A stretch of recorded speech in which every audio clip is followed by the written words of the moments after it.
especially with like, okay, sorry, small tangent to rant about Jurassic World. I have only seen the first one. Yeah, don't watch the second one because the second one, especially like, okay, I get you want to have the dinosaurs be loose and have the like city of dinosaurs. That's a fantastic idea. You do not need a 2.5 hour movie to get to that point.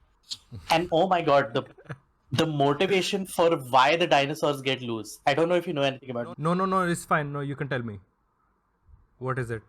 There is this in the middle of the movie they introduce this small child, this girl who is supposedly a clone of her mother.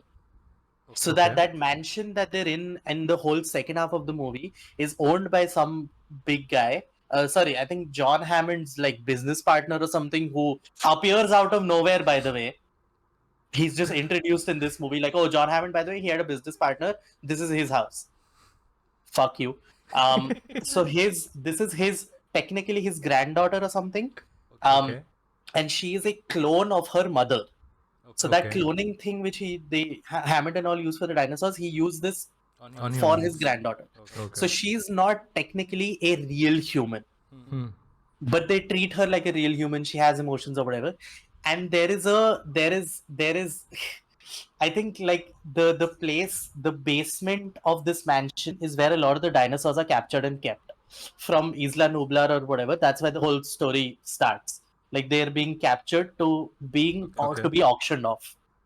Okay, so they're kept in the basement of this mansion, and there is the big red button which will release the dinosaurs or something. And Bryce Dallas Howard's whole arc is at the beginning, she's like, "Oh, we have to let these dinosaurs loose. They're like living, breathing creatures. We can't like keep them in cages or whatever."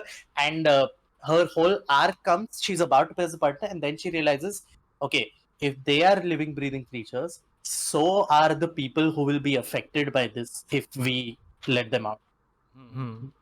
Captain Cool. America moment, we don't trade lives. Uh-huh.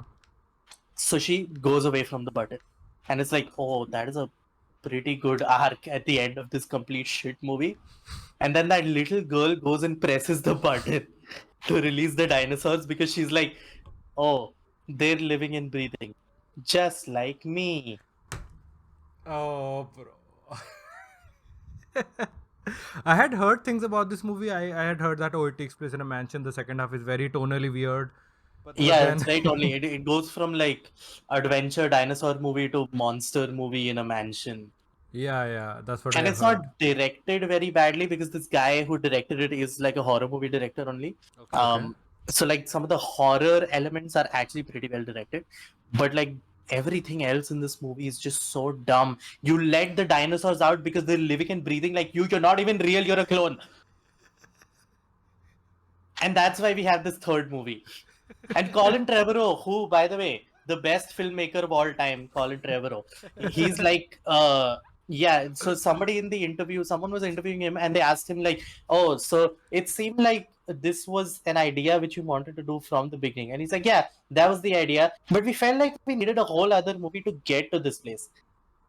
This is the Sony, the Universal The Studio first executive. Jurassic Park was about dinosaurs getting loose. That is a staple of the franchise. Dinosaurs get loose and you have to deal with it. You don't need a whole movie to get to that.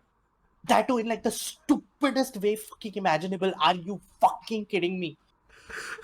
Fuck off. Colin Trevorrow is the worst filmmaker to grace Hollywood. I said it. Boy, that escalated quickly. Was that boy pun intended? Yes, of course it was.